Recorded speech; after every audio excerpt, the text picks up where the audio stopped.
ಹಲವು ದಿನಗಳಿಂದ ತೀವ್ರ ಕುತೂಹಲ ಮೂಡಿಸಿದ್ದ ಕರ್ನಾಟಕದ 2ನೇ ಸುತ್ತಿನ ಸಚಿವ ಸಂಪುಟ ವಿಸ್ತರಣೆಗೆ ಕೊನೆಗೂ ಮುಹೂರ್ತ ನಿಗದಿಯಾಗಿದೆ.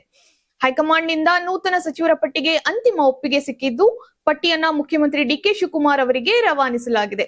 ಇದರ ಬೆನ್ನಲ್ಲೇ ಇಂದು ಸಂಜೆ 4:05ಕ್ಕೆ ರಾಜಭವನದ ಗಾಜಿನ ಮನೆಯಲ್ಲಿ ನೂತನ ಸಚಿವರ ಪ್ರಮಾಣ ವಚನ ಕಾರ್ಯಕ್ರಮ ನಡೆಯಲಿದೆ. ಬಹುದಿನಗಳಿಂದ ಸಚಿವ ಸಂಪುಟ ವಿಸ್ತರಣೆಗೆ ಸಂಬಂಧಿಸಿದಂತೆ ಕಾಂಗ್ರೆಸ್ ಪಾಳೆಯದಲ್ಲಿ ಸಾಕಷ್ಟು ಚರ್ಚೆ, ಲಾಬಿ ಹಾಗೂ ನಿರೀಕ್ಷೆ ಇತ್ತು. ಸಚಿವ ಸ್ಥಾನದ ಆಕಾಂಕ್ಷಿಗಳ ಪಟ್ಟಿಯೂ ದೊಡ್ಡದಾಗಿದ್ದಂತಹ ಹಿನ್ನೆಲೆಯಲ್ಲಿ ಯಾರಿಗೆ ಅವಕಾಶ ಸಿಗಲಿದೆ ಎಂಬ ಕುತೂಹಲವೂ ಕೂಡ ತೀವ್ರವಾಗಿತ್ತು.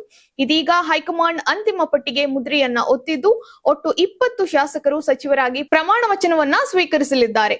ನೂತನ ಸಚಿವರ ಪಟ್ಟಿಯಲ್ಲಿ PM Narendra Swamy, Shivaraj Tangadagi, Rudrappa Lamani, KS Basavantappa, B Nagendra, T Raghumurthy, Zameer Ahmed Khan, Rizwan Arshad, Santosh Lad, Madhu Bangarappa, Puttarangashetty, Mankala Vaidya, Ajay Singh, Chaluvarayaswamy, KM Shivalingegowda, HC. Balakrishna, Gayathri Shanthegowda, Basavaraj Rayareddy ಹಾಗೂ ವಿಜಯಾನಂದ ಕಾಶಪ್ಪನವರ್, ಲಕ್ಷ್ಮಣ ಸವದಿ ಅವರ ಹೆಸರುಗಳಿದೆ. 2ನೇ ಹಂತದ ಸಂಪುಟ ವಿಸ್ತರಣೆಯಲ್ಲಿ ಪ್ರಾದೇಶಿಕ ಹಾಗೂ ಸಾಮಾಜಿಕ ಪ್ರಾತಿನಿಧ್ಯಕ್ಕೆ ಒತ್ತನ್ನ ನೀಡಲಾಗಿದೆ ಎನ್ನಲಾಗಿದ್ದು, ಹಲವು ಜಿಲ್ಲೆಗಳಿಗೆ ಸಚಿವ ಸ್ಥಾನ ಸಿಗುವ ಮೂಲಕ ಸಂಪುಟದಲ್ಲಿ ಮತ್ತಷ್ಟು ಸಮತೋಲನ ಸಾಧಿಸುವ ಪ್ರಯತ್ನವನ್ನ ಮಾಡಲಾಗಿದೆ. ಈ ಮೂಲಕ ಬಹುದಿನಗಳಿಂದ ಖಾಲಿ ಉಳಿದಿದ್ದ ಸಚಿವ ಸ್ಥಾನಗಳ ಭರ್ತಿಗೆ ಕಾಂಗ್ರೆಸ್ ಸರ್ಕಾರ ಮುಂದಾಗಿದೆ. ಸಚಿವ ಸಂಪುಟ ವಿಸ್ತರಣೆ ವಿಳಂಬವಾಗಿದ್ದರಿಂದ ಆಡಳಿತ ಪಕ್ಷದೊಳಗೆ ಅಸಮಾಧಾನ ಹಾಗೂ ಸಚಿವ ಸ್ಥಾನದ ಆಕಾಂಕ್ಷಿಗಳಲ್ಲಿ ನಿರಾಶೆ ವ್ಯಕ್ತವಾಗಿತ್ತು.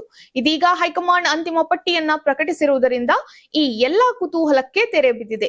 ಇಂದು ಸಂಜೆ ರಾಜಭವನದಲ್ಲಿ ನಡೆಯಲಿರುವಂತಹ ಪ್ರಮಾಣ ವಚನ ಕಾರ್ಯಕ್ರಮದ ಬಳಿಕ ನೂತನ ಸಚಿವರಿಗೆ ಯಾವ ಖಾತೆಗಳನ್ನ ನೀಡಲಾಗುತ್ತದೆ ಎಂಬುದರ ಬಗ್ಗೆ ಎಲ್ಲರ ಗಮನ ನೆಟ್ಟಿದೆ.